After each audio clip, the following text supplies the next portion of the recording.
All right, guys. So I wanted to make this video for a while. Let me turn this around so it's not upside down for you guys. But so I pulled the VKB Kosmosima,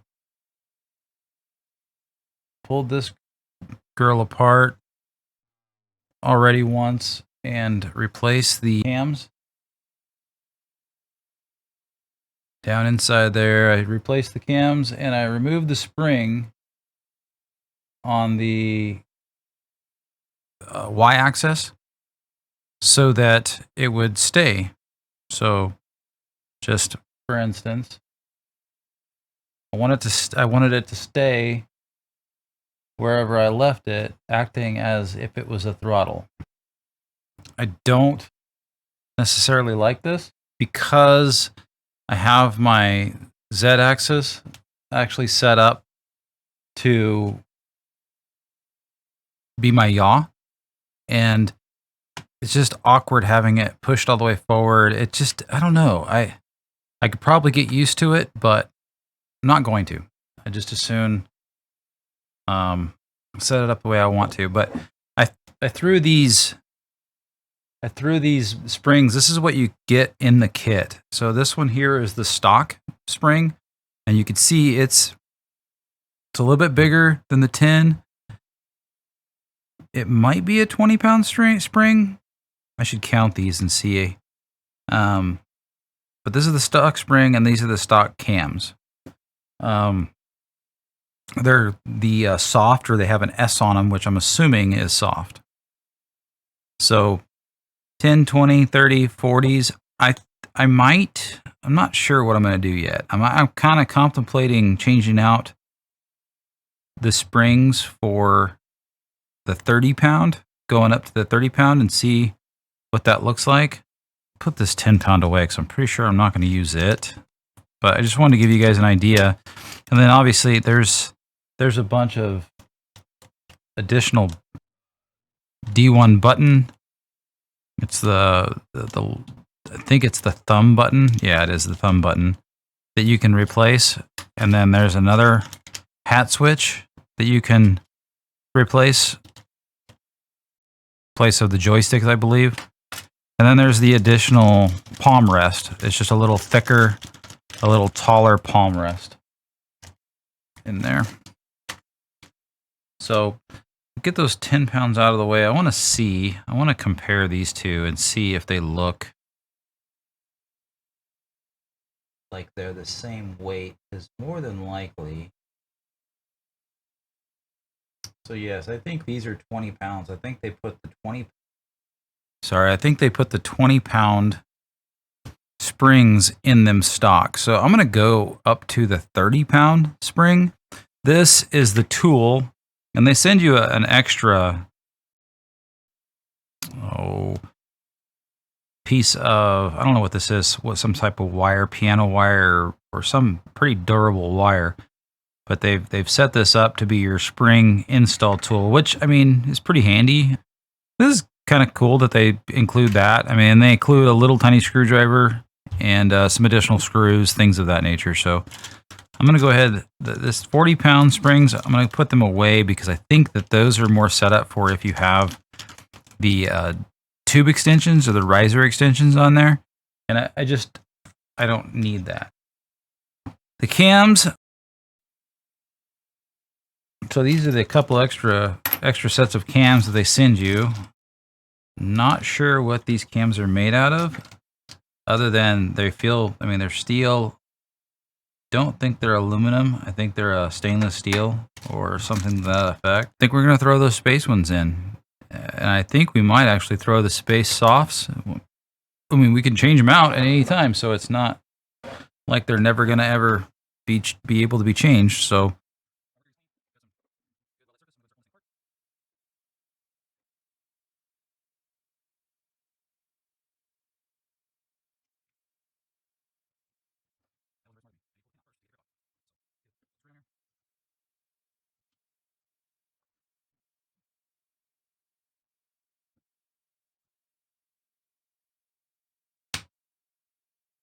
you don't have to pull the screw all the way out. You see if I pushed the cam in once I get it unscrewed so far. You can push the cam in and it will unseat itself. Let me change that so you guys can see it. So you see the notches in the bolt or in the spacers. So this side's the side that I'm unthreading. This side's pushed up against the shaft inside. If you push, it pops it loose. Once you get it unthreaded about a third of the way, it'll push that separate enough to where it'll come off of this shaft because it sets on that shaft similar to that. Okay. So set that aside. Got the joystick. The fit and finish on this stick, as far as the seams and things like that, it's left to be desired. There's definitely some work or room for improvement. But as far as the functionality, the buttons, the only button I don't like, or I shouldn't say don't like, I'm not comfortable with or used to, is this thumb, because it doesn't give you, if you try to rest your thumb on it and use it like you're supposed to, you typically push down and you don't whenever you're trying to go out. So it can give you miscues or mishits. But other than that, trigger's phenomenal. Secondary trigger up and down is phenomenal. The pinky's in the right spot for me. This is a 2-stage, so you push it once, it's a hat. You press it again, a little red light comes on, and then it's a joy. Okay, but I like it. I actually like it better. I like the fit and finish on the Virpil, but I like the layout and the feel of the VKB. If this only thing would make this thing perfect is if it had an analog, brake lever here and the thumb wheel as far as functionality that the Virpil has on it. But I don't know. I mean, I think their thought process was that you won't need an analog brake lever because you're in space. Well, but we can use it for other things. I mean, I typically would use it as a roll, left and right roll lever. But so let's set that aside, and then we'll continue.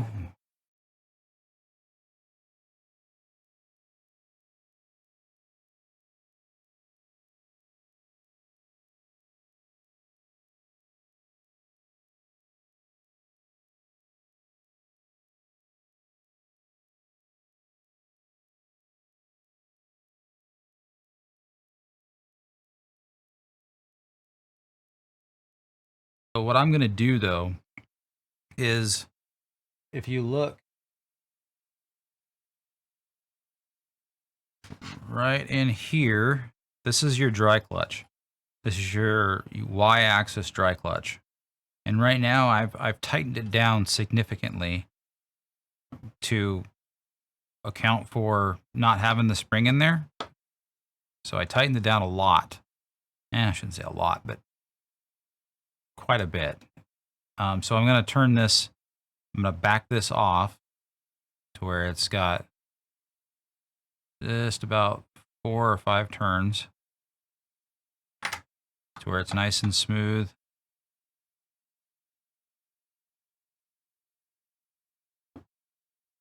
I think that'll be fine once I get a spring on there and provide some tension. This is your same thing. This is your cam for X-axis. So it was really loose, so I just added a couple turns to it to tension a little bit. And then when you pull this apart, you have to be careful and not just rip it apart because it's connected, right? It's connected to the interface here, or the USB connector. So what I do here is you have a couple areas that you have to loosen up. You have this little screw holds this bracket in place. That bracket just holds those wires down, keeps them kind of secured so they don't move around, they don't rub, they don't pinch whenever you go back together.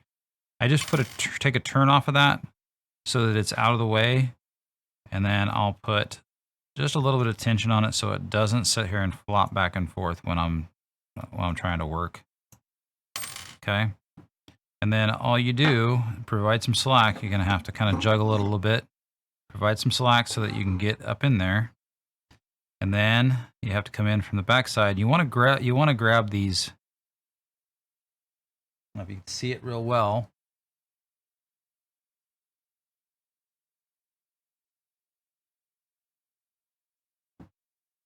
See inside here. Here's a little lip on this connector. You want to grab that lip. You don't want to pull on the wires. You want to push down on the lip a little bit and push through. It's a little catch, and that catch, if you pull it apart too hard, or you disconnect it and reconnect it, several times, that has a tendency to round off the edge that catches.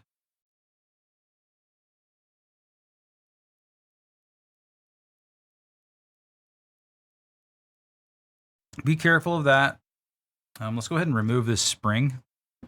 This is we'll use that spring tool that I told you about, and they put these little boots on here to keep making noise. But you just hook it on one of the end of the springs, pull it back, and fly it across the room. That was not very smart, but trying to go slow and show you guys. Luckily, it's just right here on the floor.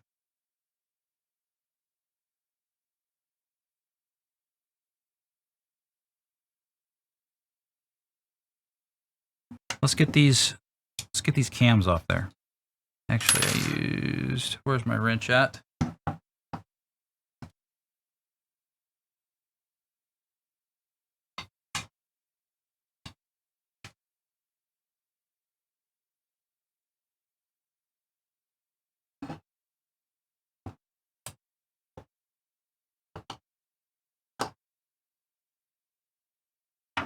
Just a 7mm wrench.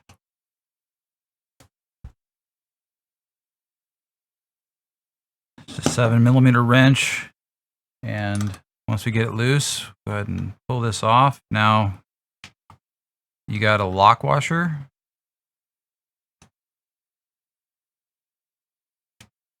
And then there's another lock washer. Oh, never mind. There's another lock washer on the other one. The other one has a lock washer as a spacer. So that's the aviation that we're removing. We're going to go ahead and put on the soft space.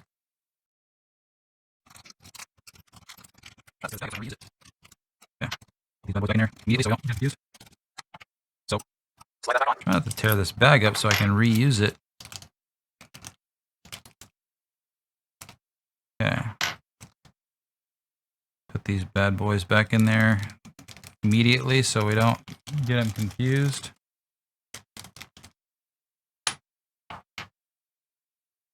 So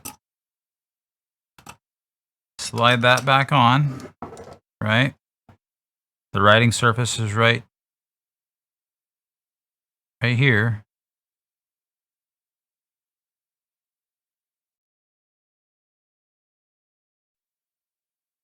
If it just has that much of a larger dead zone, or what, but we'll find out. Figure that out together.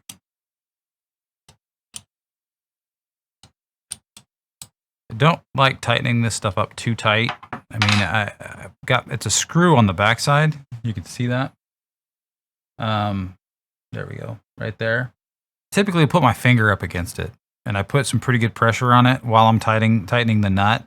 And as soon as it starts spinning on my finger and I can't stop it, that's when I stop with the tension. There's no reason to crank these things down real tight. It's no benefit in making it too tight. So let's do the same thing for the Y-axis.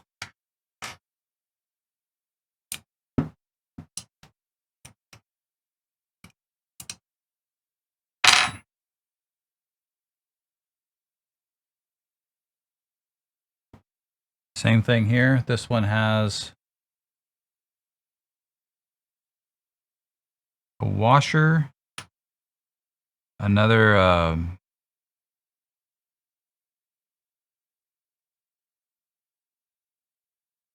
there we go, lock washer, and then like I was saying before, there is a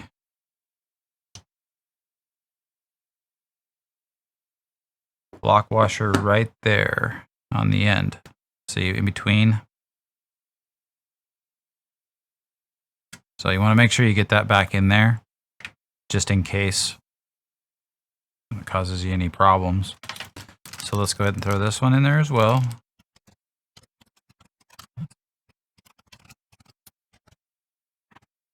Let's put this back through.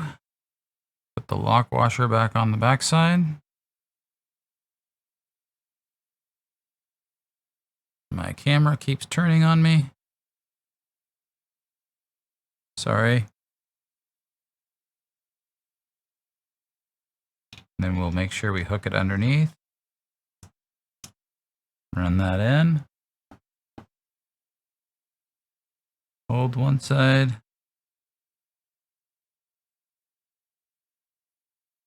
The first lock washer on. Then the nut.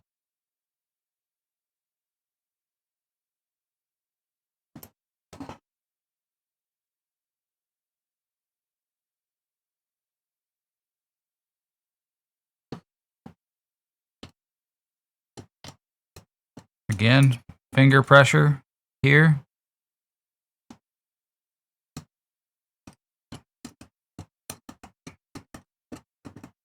There it goes.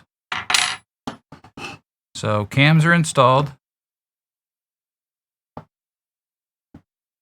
Now all we need to do, and here's a little bit better picture of that dry clutch. So you run that screw in here, and that is your spring and your tensioner for the dry clutch. See it turn in there. Same thing on the side, except for it's covered with the board, so you really can't see it there. But all right, so let's get these springs installed. So these springs are going to be, or you put those little rubber boots back on them. Hook the spring on there with your trusty spring install tool. You got to make sure you pull it. Not the easiest in the world, but pull it. It's in there.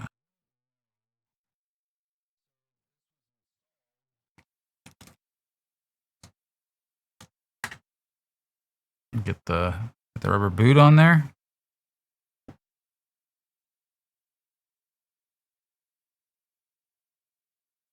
Let's get it on there, and as deep as it was before. So got both of our springs installed. You can see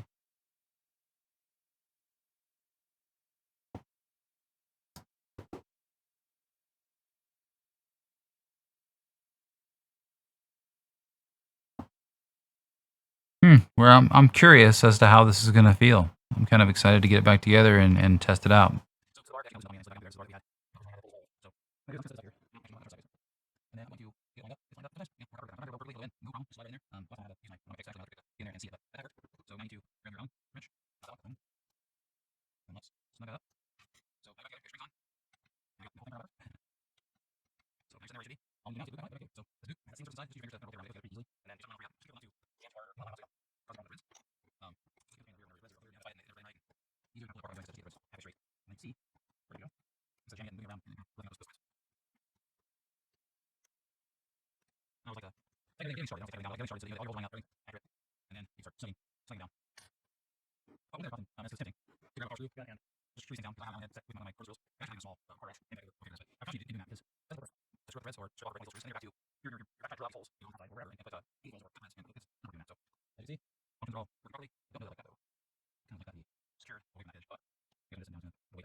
this side.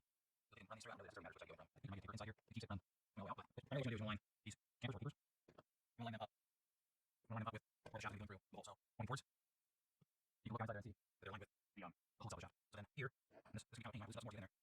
So it's going to pop around. That's it. So what is that? That's around first time. So sometimes you got to go around and mess with the line seat. But it's in there. Make this snug. Snug and keepers complete. I think that feels good.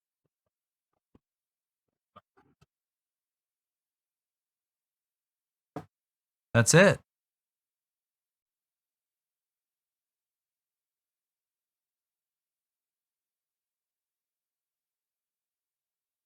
All right. So that's where we're at.